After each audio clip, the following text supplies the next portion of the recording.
This session on pricing is about considering location when you're doing your quotes.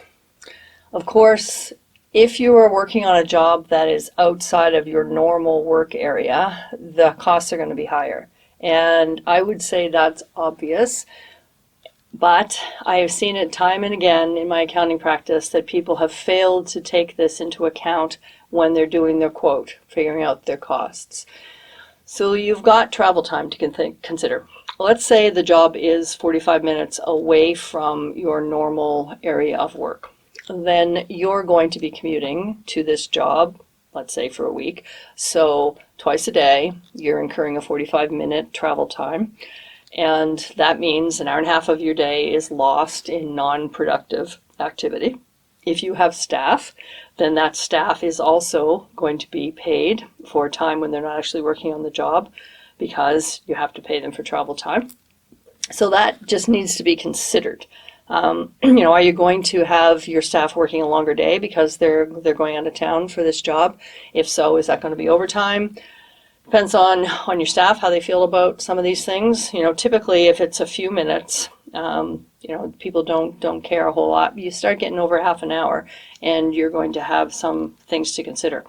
So do you include that hour and a half a day for each of the people that are going on that job into your quote?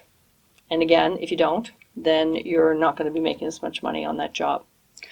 So that type of thing, pretty straightforward. What if you've got a job that is enough out of town that people are flying there to work? Now you've got to pay for meals, you've got to pay for hotel, you've got to pay for flights, time, all that has to be considered. People tend not to overlook that because that is a bigger cost. But I'll tell you a short story about one of my clients. He took on a construction project that was going to be for a few months, and it was about 4 hours out of his normal area.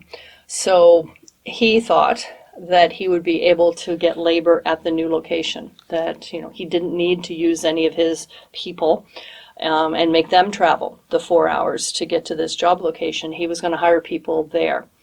And he didn't. He wasn't able to find people in that location. So he'd already done the quote. He'd done the quote assuming so many hours a day at so much pay. And then he ended up using the people that he brought from his own normal work area. And he had to, of course, house them and feed them. And, there were hours of non-productive time while they commuted each week. And he had to listen to them whine, not to be overlooked because they were out of town for, a long time while this job continued. And he didn't take that into account when he quoted. He assumed he'd be able to find people there. So another consideration. Then you've got materials. Are you going to order materials in your area and have them delivered 4 hours away? Maybe, but I bet there's an additional cost for that. Or are you going to be able to find materials where you go? Are there, suppliers in that area?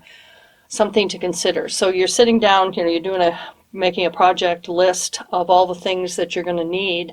Don't forget to figure out if you're going to be able to get those things where you are located in this new job. I've had clients that have had to drive for hours to pick up a part someplace because it wasn't available in the local area. And you're not making any money while you're driving someplace, for hours just to pick up a part.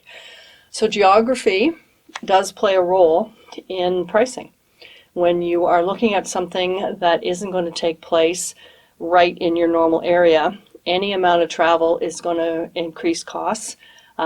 It can be fairly subtle if it's only a little bit of driving time, but any amount of time you're driving is taking time out of your productive day, even if you don't have staff on these other jobs. So whenever you're doing a quote or figuring out to do something and it's out of town, make sure that you're charging more for those jobs.